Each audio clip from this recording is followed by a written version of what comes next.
Surrealism is basically an art that mixes dreams with reality. It started in Paris back in the 1920s when artists got tired of strict rules and wanted to do what was happening in their mind, what they were thinking, their dreams, things that people would usually not talk about. They were inspired by psychology and wanted to show what really was happening beneath the surface of their thoughts. That was 100 years ago though, but the style has changed a lot since then. Some people might say that the surrealist stuff now don't count as much because they don't paint like the original surrealist did. But for me, I would say that that's honestly missing the point, because the artists that we have now, or the artists that are on this list, are actually taking surrealists to a new place. That mix of weird ideas and real technique is what makes their work hit so hard. It actually captures how strange and stressful life feels today. So no, surrealism isn't stuck in the past. These artists are pushing the boundaries and making us know that surrealism is still very much alive. Come with me, let's jump into the list. Kehinde Wiley. Kehinde Wiley made his name reworking classical European portraiture with contemporary faces. Born in Los Angeles in 1977, he became internationally known for placing everyday people into poses lifted from Renaissance and Baroque paintings. His subject stands with the same confidence once reserved for kings and generals in Old Master art, except instead of aristocrats, Wiley paints people he often scouts on the street in cities around the world. His backgrounds give the work its look, dense, ornate patterns of flowers and vines that sometimes stay behind the figure and sometimes spill across clothing and limbs. At its core, his work is about power and representation, putting ordinary people into compositions once reserved for the elite. His paintings now hang in major museums worldwide.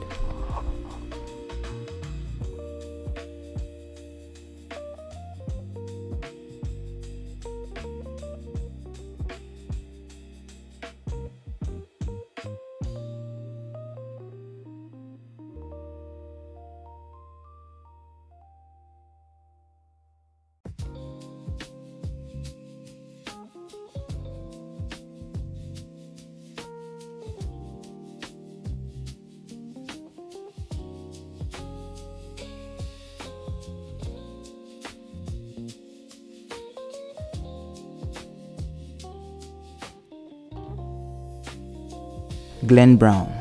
Glenn Brown is a British painter who takes art history and twists it into something almost unrecognizable.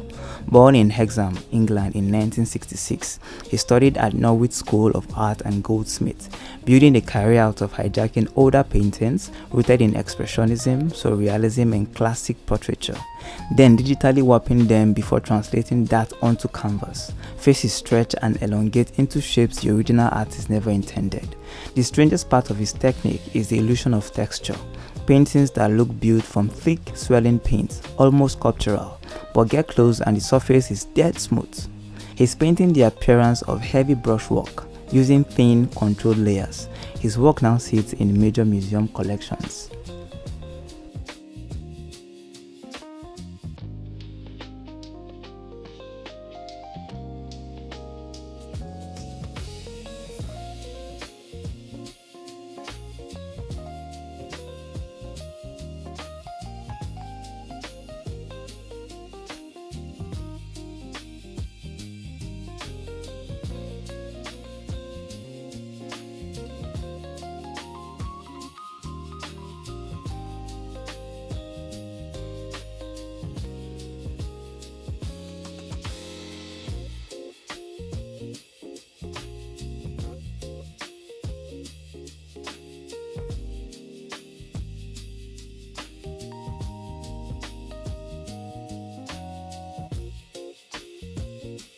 Julie Curtis makes paintings that look calm on the surface but sit slightly wrong the longer you look. Born in Paris in 1982, she trained at the École des Beaux-Arts before continuing her studies in the US, developing a style built on tight framing and stripped-down shapes. She rarely paints a full portrait. More often it's a partial view, a face cropped out entirely, hair taking over the whole canvas, hands bent into positions that feel just slightly off. Hair especially becomes its own subject in her work, stylized and almost sculptural, twisting or ballooning in ways real hair never would. Everything is rendered in smooth, controlled shapes, giving her paintings a clean, graphic finish. Now shown at galleries and art fairs internationally, her work is discussed alongside contemporary surrealism.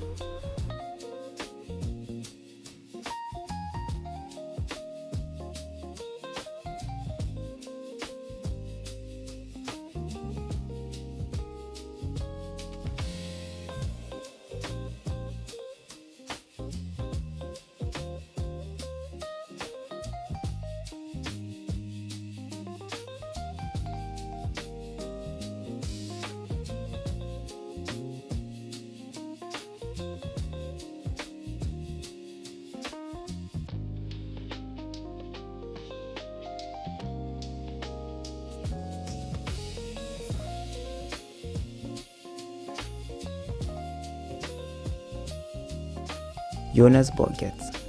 Jonas Burgert paints on a huge scale, and he crowds each canvas with more going on than you can take in at once. Born in Berlin in 1969, his paintings are full of masked figures, strange rituals, and characters caught mid-transformation. It reads as chaotic at first, but it isn't. He spends a lot of time working out where every figure, gesture, and color needs to sit. His imagery pulls from old European painting, circus tradition, mythology, and pop culture, stacking different stories into a single frame instead of telling just one. Color does a lot of the work too. Bright yellows, deep blues, and hot reds pushed against darker areas. His paintings now hang in major museums across Europe, the US, and Asia, and he's considered one of today's most striking surrealist artists.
Peter Doig.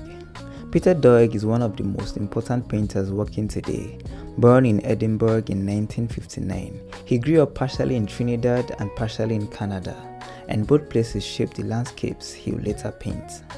He is known for quiet, large-scale scenes, a canoe alone on a lake, a house tucked in trees, a figure standing in snow or water. The places are often real, but he never paints them straight, rebuilding them from memory, old photos, and imagination. His paint handling sets him apart. Thick layers of oil, colors pushed to an almost unreal intensity, giving familiar scenes a dreamlike distance. Figures show up small and quiet, nearly swallowed up by their surroundings. Doig's paintings now hang in major museums worldwide, sitting between memory, observation, and imagination.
Rauch. Rauch is one of the most important painters to come out of Germany since the Cold War. Born in Leipzig in 1960, he trained at the city's Academy of Visual Arts, the school that came to define the new Leipzig school. His canvases mix classical painting craft with genuinely strange, dreamlike scenes, figures part workers, part soldiers, part something more symbolic, set inside industrial or rural spaces, where machinery and landscape collide. He blends eras constantly. Socialist realist imagery from East Germany sits beside science fiction elements, so one painting can feel like several stories overlapping. Nothing is accidental. Every object is placed with care, and his muted greens, yellows, and blues give the work a nostalgic, out-of-time feel. His paintings now sit in major museum collections.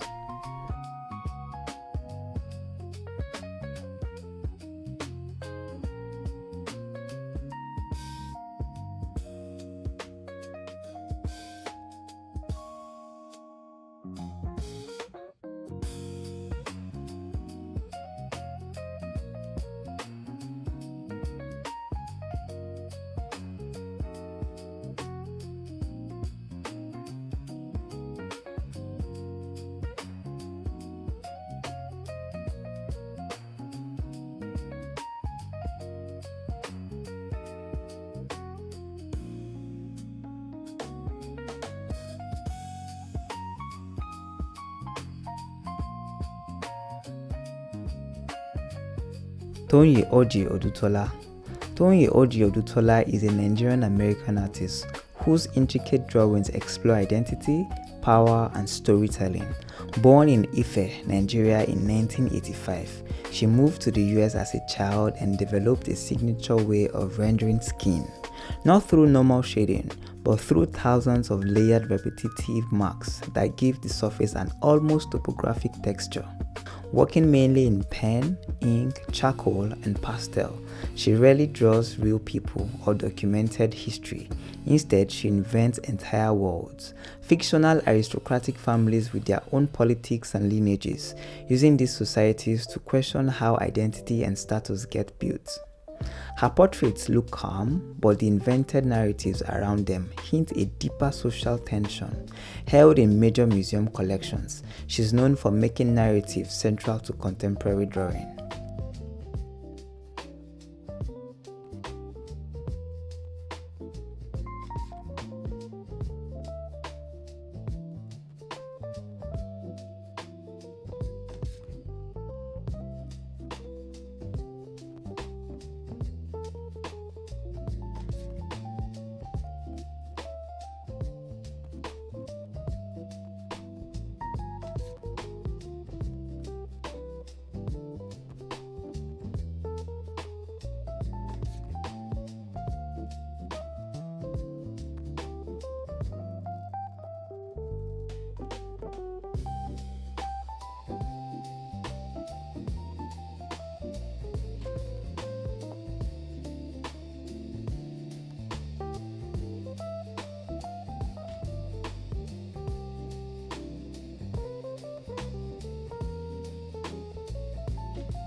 Condo. Condo built his career bending the human face into something both classical and cartoonish. Born in Concord, New Hampshire in 1957, he studied art history and music before painting took over. And that mix shows in how freely he combines old master technique, modernist ideas, and pop culture. He calls his approach artificial realism. Portraits that still read as faces but have been deliberately taken apart and put back together wrong.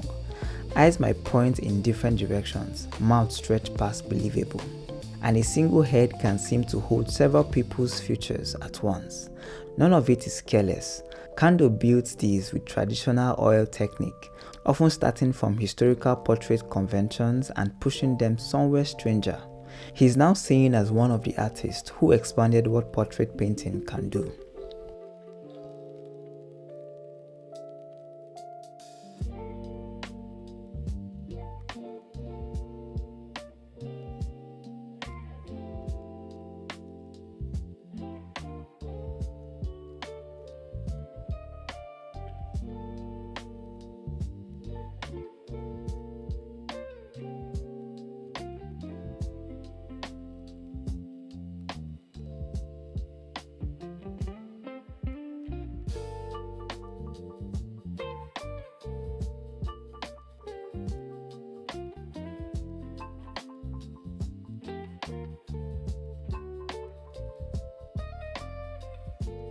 Nicole Eisenman. Nicole Eisenman is an American artist whose paintings mix humor, distortion, and real fluency with art history. Born in Verdun, France in 1965 and raised in the US, she spent decades painting scenes that capture how people behave together. Her canvases often show groups in bars, parks, or living rooms, settings that look ordinary until you notice the figures are off. Stretched bodies, shifting expressions, proportions bent just enough to feel surreal. She draws on centuries of European painting but reworks it for now, favoring awkward, imperfect bodies over idealized ones. Her tone swings between funny and uncomfortable, and that push-pull is where she gets at the mess of shared social space. Also working in sculpture and drawing, Eisenman is now a major voice in contemporary figurative art.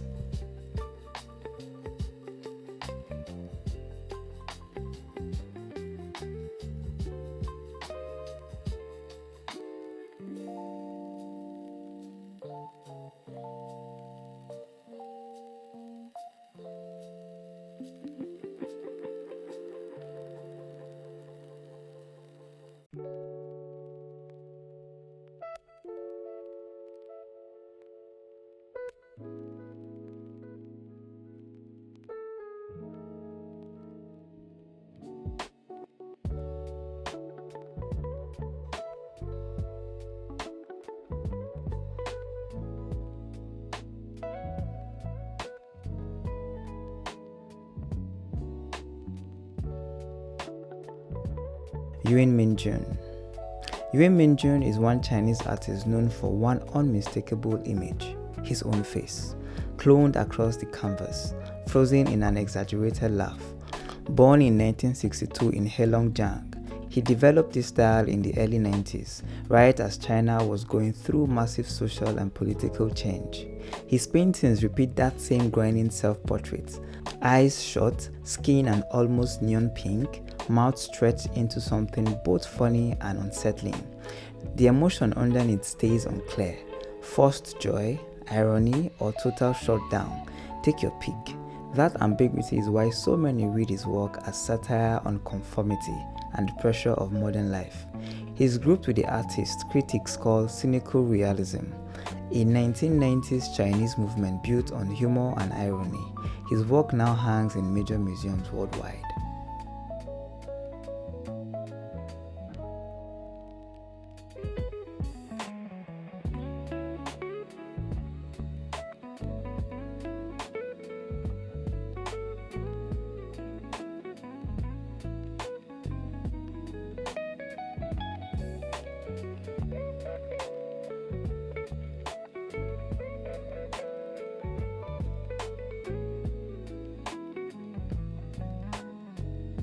Ryden. Ryden is one of the defining names in pop surrealism. Born in Medford, Oregon in 1963, he trained in illustration at Art Center College of Design and spent his early career doing commercial work, including album covers before moving fully into fine art. His paintings are instantly recognizable, meticulously detailed, built around wide-eyed, doll-like young figures set inside strange scenes full of loaded symbols, animals, raw meat, religious icons, odd nods to 19th century culture. What makes it work is the tension between sweetness and unease, soft palette, childlike subjects, but objects that keep pulling things darker. That friction is basically his whole visual language. Tied to the pop surrealism scene that grew out of the late 20th century LA, his work is now collected internationally.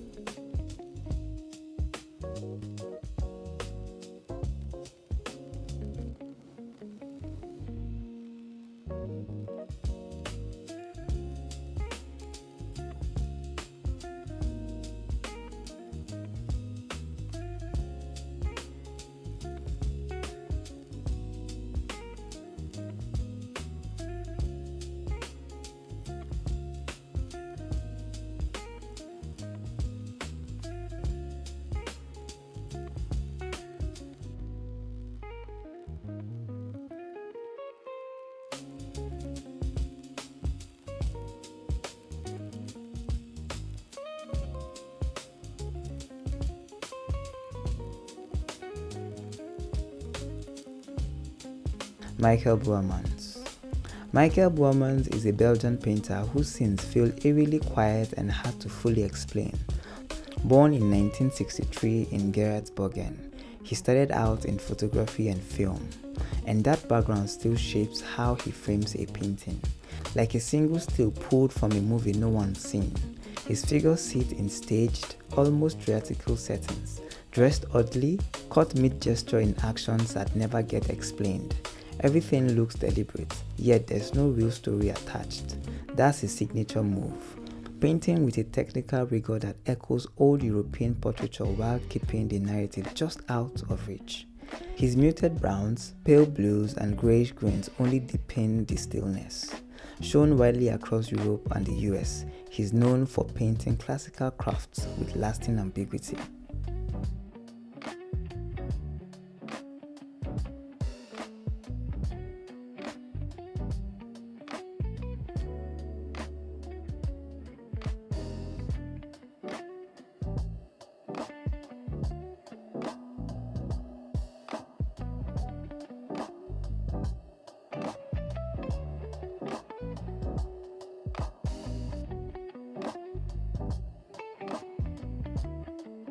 Adrian Gheni. Adrian Gheni is a Romanian painter whose faces and bodies look like they are melting, scraped away, or rebuilt mid-collapse. Born in 1977 in Baia Mare, he studied in Cluj-Napoca and became a key figure in what critics call the Cluj School, a group of Romanian painters who broke through internationally with raw, forceful figurative work.